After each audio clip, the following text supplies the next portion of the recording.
let's get into this early vote. I was out in Arizona. I met with your state director out there, did a rally with the phone bankers on Friday night. I attended President Trump's rally.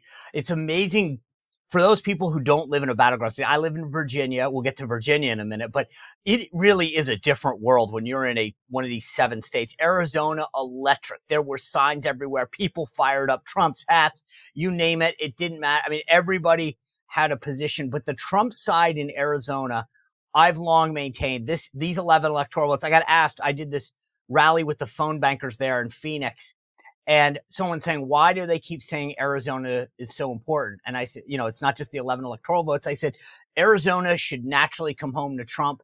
And so if he doesn't win there, it would be hard, but I feel really good about it because they agreed. Where do you guys think Arizona stands in terms of the early vote and overall?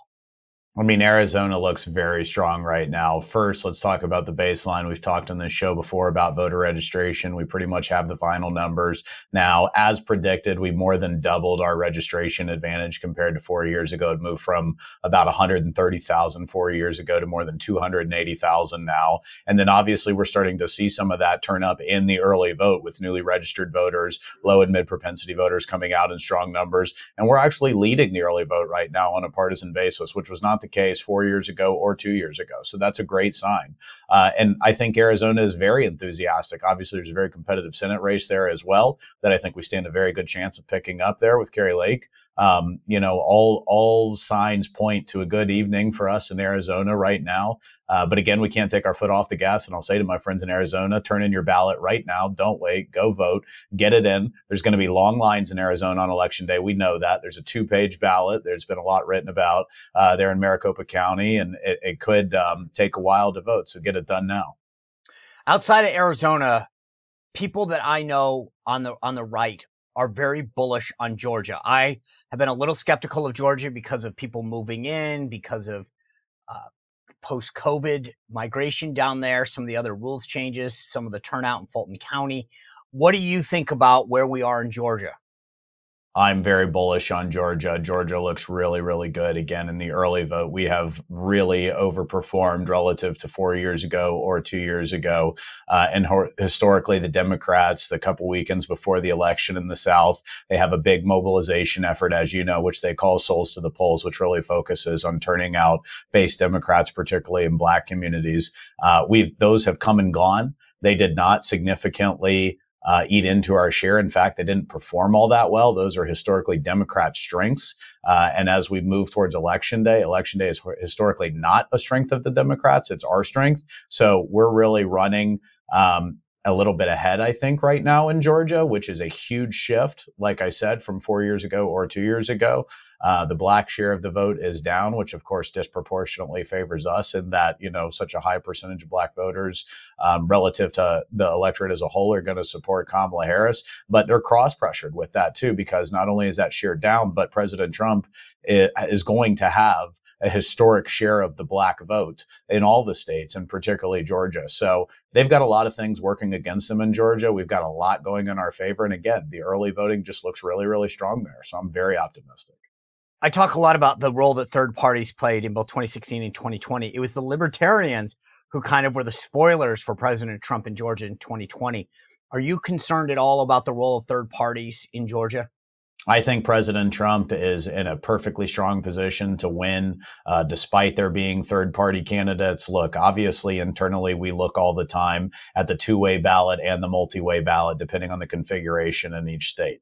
And the fact that he has performed just as strongly in the multi-way ballot consistently and for a long time gives me plenty of optimism. That's something that, a lot of the public polls don't look at the multi-way ballot, but I can tell you it looks very, very good for us. So I'm not too concerned about that, but of course we're happy to have anybody's vote that might be thinking about voting for somebody else. Right.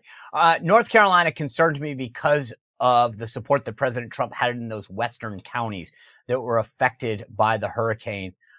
Where do you guys think you are now? Are those concerns alleviated? Are they still alive in North Carolina vis-a-vis early vote and day of voting? The Western North Carolina, broadly speaking, looks relatively good.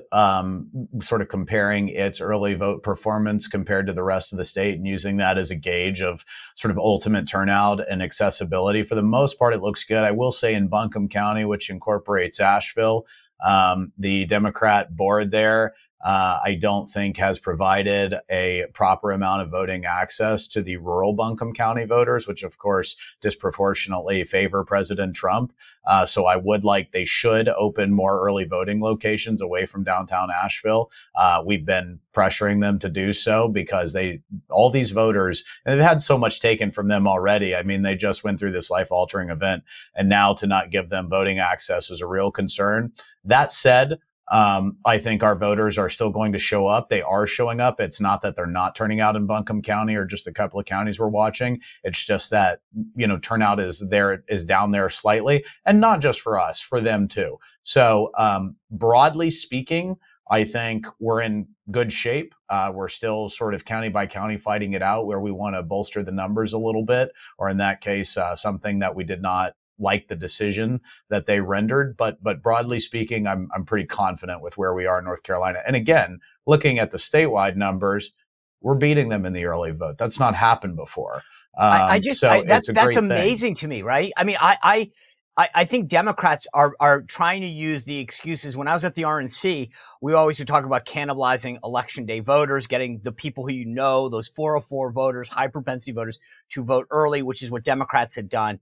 And so a vote is a vote when you get it early. And now they're using the talking points that we used for 2 cycles. Yeah, I mean, I'm glad you brought that up. Look, first of all, they look at the underlying numbers, as do we. And the fact is we're turning out more low and mid propensity voters and newly registered voters than they are. So to the degree anybody's cannibalizing anything, it's a worse problem for them than it is for us. It's not a problem for us. We're banking votes early, and that's a good thing. It gives us more time and resources to focus on just those that are left. That said, we're still outperforming them with the newly registered voters, which we have more of, and with the low and mid propensity voters. And I will say this because I was reading it recently.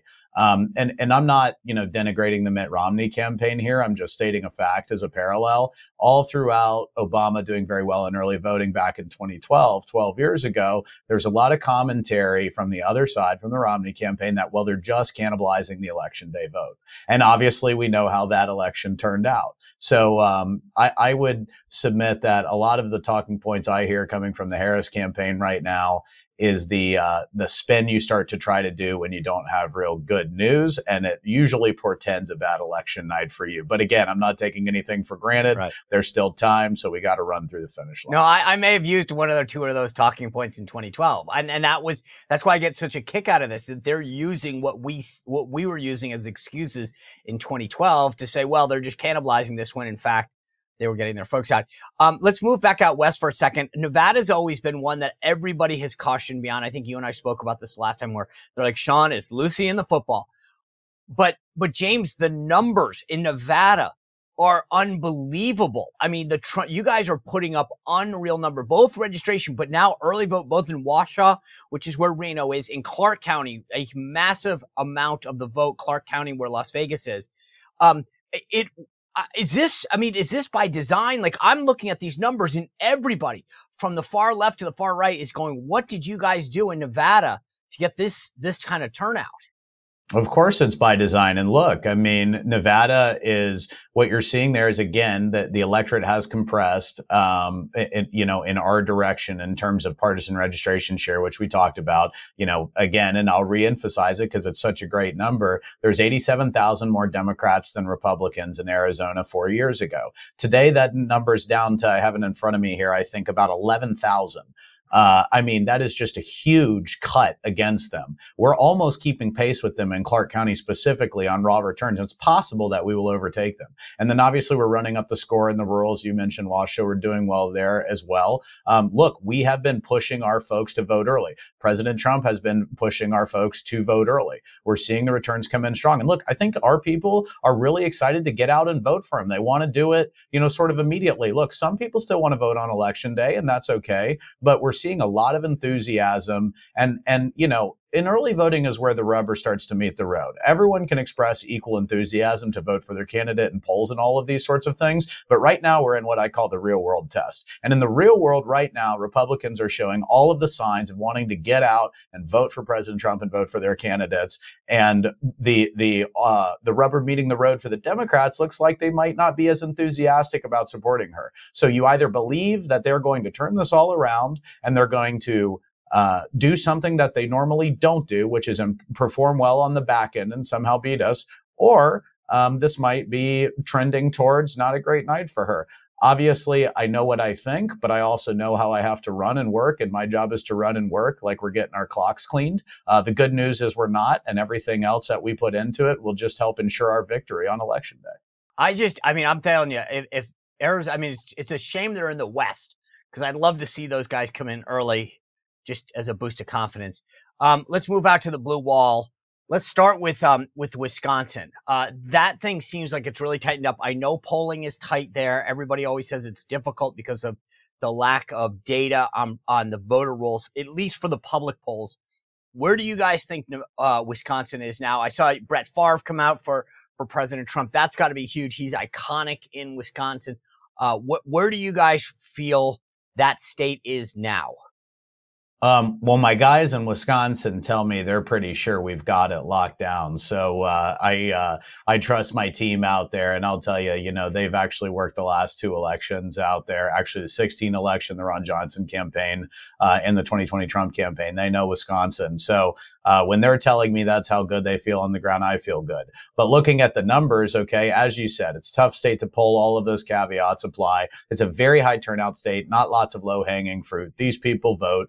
But the fact is, President Trump is polling tremendously better just on the average. Throw all the polls in there and just average them out. Forget skewing and unskewing. Forget all that out. Throw all the polls in there on Wisconsin and average them out. And President Trump is performing tremendously well there and looks poised to win. Secondarily, again, we've seen the same dynamic in Wisconsin as elsewhere. When early in-person voting started, these red counties where we know our voters are starting to run up the score and really eat into the share. Also, as we know, mail ballots are way down in Wisconsin, as we've talked about before. So there's not an easy mechanism for them to turn around and get their voters out for hundreds of thousands that 4 years ago just threw a vote in the mail. So, and I will tell you this. Look at the Senate candidate, okay? Tammy Baldwin is running an ad against Eric Hovde, embracing President Trump after she leaked to the New York Times that she's down, or that she's barely leading, I think, and we're up 2 points in the state. So judge by what the Democrats are doing and saying. They think it's close. They're concerned. We think it's close. We feel good. And I think that points in a good direction. Yeah. And well, let's move over to Michigan, and I'll start with this. You mentioned the ad that Tammy Baldwin is running in Wisconsin, where she's embracing President Trump. But it's not just Tammy Baldwin. You've got John Tester in Montana. Okay, that's a given. President Trump, massively popular in Montana. But every one of these blue wall states, you've got Tammy Baldwin in Wisconsin, as you mentioned. You've got Alyssa Slotkin in Michigan, and Dave and Bob Casey in Pennsylvania. All the Democrats running ads. And here's the thing, James, for people who maybe aren't that familiar, you don't run an ad with your opponent, the opposite party for president, unless you feel pretty confident that they are leading by a decent margin, right? That's what I think. And so as we talk about Michigan, this to me makes me wonder, Alyssa Slotkin is in the same boat, the Democratic nominee for Senate there, as Tammy Baldwin. She's sounding the alarm. Hey guys, Trump's doing really well in Michigan. 100%. She was one of the first Senate candidates to start sounding the alarm on it, frankly. And I think Mike Rogers is in a strong spot there and is running a good campaign against her. Look, President Trump is doing well in Michigan for all the reasons we know, and a lot of that is solidifying. Okay, we've talked about the Arab vote before. You saw many Arab community leaders and Muslim community leaders come on stage and endorse President Trump. Good afternoon, Michiganders. As the president said, we just had a positive meeting with President Trump. We as Muslims stand with President Trump because he promises peace. He promises peace, not war. You've seen us, continue to make inroads in that community. We know we are going to perform better with the Black share of the electorate than we ever have before. That's a pressure against them. We know that we're doing better with the union households, okay? And in fact, I got a call just last week. It's so funny because some stuff doesn't pick up in the news, but the fact is voters are voting on this stuff. They know what's going on. I got a call just last week, but I think it's the River Rouge plant is about to lay off a couple thousand workers that work on the Lightning. They're waiting until December 1st. Surprise, surprise. But they've had to provide notice to all these workers. Now, who do you think those guys are voting for? You know why they're getting laid off? Because of the electric car mandate that the Biden-Harris administration has put into place and is defending. That's why we're doing well with union households and the auto industry households. People know this. And then you look at just generally the working class or the rural voter in Michigan, they're really coming out strongly for President Trump. So, Michigan is kind of a diverse state where you got to work population by population and geography by geography, as are all states, but particularly so. And we've got a lot of good news across the board there. Again, I'll also say in Michigan, more than half of the new voter registrations since 2020 have come from counties Trump won. They don't register by party in Michigan, so you can't, give that metric. But just looking at the communities where they're coming from, they lean Republican. And again, I'll talk about in-person early voting in Michigan. The first, this past Saturday was the first day of statewide in-person early voting in Michigan. It's never been done before other than the primaries of this year. This is a result of a 2022 constitutional amendment that required 9 days of in-person early voting statewide. Detroit started a week before. Not a lot of action. Not many people have voted. This weekend, it went gangbusters. We think we won the first couple of days of early voting by very strong double digits. I won't say exactly how much, but it is very, very clear that our people came out. We hugely ate into their share. That results from mail ballots. Again, mail ballots are down by about 25%. So lots of good news in Michigan. I'm very, very optimistic about winning Michigan. Yeah, I think for all the aforementioned reasons, right? That union vote, I think young black men, I think the Arab vote in Michigan where there's a huge population, those are all working against Kamala and for President Trump. His proposal to not tax American-owned car purchases, massively popular. It's got to be there. And obviously, you mentioned that that electric vehicle mandate from the Biden campaign. Everyone tells me that Michigan's going to be the toughest. And I actually think that President Trump has the perfect wheelhouse of issues in Michigan among all the states. Now, maybe I'm wrong, but I just think if you were going to go campaign in Michigan from the jump, he's got the perfect set to reach the key demographics that you need to win there. I think you're spot on that. And by the way, I think Alyssa Slotkin, I don't know if she still is, but a few weeks ago, she was running an ad saying, I don't drive an electric car, I promise. So, back to the beginning of this question, we know where she stands and we know that she sees issues there. But the fact is, listen, these guys work in the plants for a living. They know what's going on. They know why they're getting crushed. And no amount of advertising is going to change that. So, obviously, the big prize on election night is Pennsylvania, 19 electoral votes.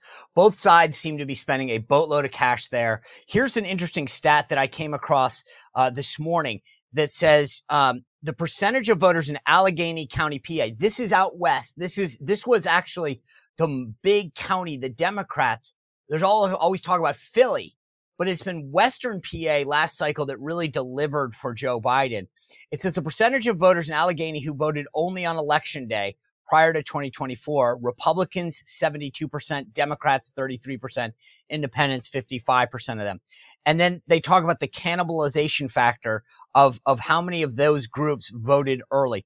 Republicans, of those election day voters, only 8.9% voted early, meaning all of this early vote that we're seeing isn't cannibalization, at least in Allegheny County. These are new voters. These are low propensity voters. This has got to make you guys really excited. 100%. I mean, again, I love to start at the top with voter registration because I will beat this drum. They're eventually going to admit that we were right about this. There's been a lot of spin that voter registration doesn't matter that much. Look, 4 years ago, there was 685,000 more registered Democrats than Republicans in the state of Pennsylvania on the rolls. Okay, that's been cut down to 281,000 more. Okay, I mean, that is a massive slash against them. And that's continued all through the month of October until the deadline on the 21st. We just got a data dump on that yesterday, and we continued to hugely eat into their share. Those people are new voters that are affirmatively taking an action to join the electorate, to vote for President Trump because they want to be part of this. And that's being reflected in the early vote numbers.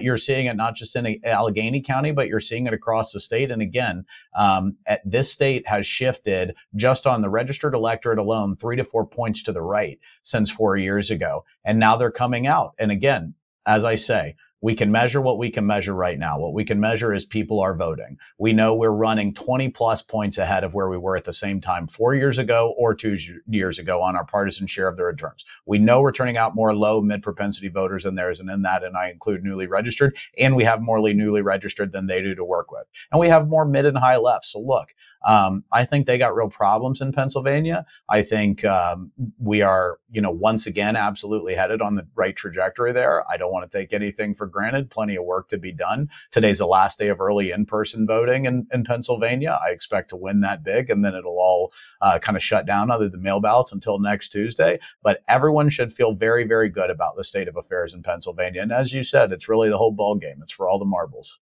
And so we'll get some more analysis in Pennsylvania after today, right? That will tell us definitively, or at least based on the data, where we stand in Pennsylvania on that early vote. Yes, absolutely. And look, I mean, I will reserve the exact number, but I can project it's going to say that we are more than 20 points better in our share of the votes cast at this point than we were at the same time 4 or 2 years ago. That has a huge impact going into Election Day on where we stand. Our margin to make up is much lower. We had 1 million plus vote deficit 4 years ago going into Election Day. That's not happening this year. Not even close. Do you think part of Pennsylvania, and I know this is a tough question but I question how much, I think the one place they should have used Biden is Pennsylvania. I've had a lot of people talk about him being the third senator. He's Scranton Joe. And the Kamala Harris campaign, I get why they want to distance themselves from Joe Biden. I get it. But the one place you might have used him is Pennsylvania. Yeah, well, there will be plenty of time to dissect which mistakes were made by what campaign. I'm happy for them to campaign with Joe Biden anywhere, but I'll tell you this, something that, and there's been some coverage on this, but there's a lot of belief that Joe Biden, despite not necessarily being fully agreed with, had a bit of a cultural connection to the strong Catholic community, particularly in the north part of the state in rural Pennsylvania, a historically Catholic area that really is worth a lot of votes. And they think he overperformed there relative to Hillary Clinton 4 years ago. Well, what we've seen is that swing back in the other direction. And Kamala Harris hasn't done herself any favors. I mean, in fact, she's had some very anti-Catholic bigotry on her record, dressing down a federal judge, giving him a religious test when she was a U.S. senator, essentially attacking him for being a member of the Knights of Columbus. We obviously see the disrespect that she showed the Al Smith dinner, sending in a somewhat, offensive video, to be honest with you, that completely fell flat. So I think that's a real problem for her in Pennsylvania. There's many other reasons too, but I just think it's worth pointing out that it's been pretty well documented that Biden still had some sort of cultural connection to areas of Pennsylvania along his ethnic and religious lines. And not only does she lack that, in fact, that community thinks she's hostile towards them. And that's a real problem for her. Well, if you enjoyed this content, make sure to like this video, subscribe, and click the notification bell to get more.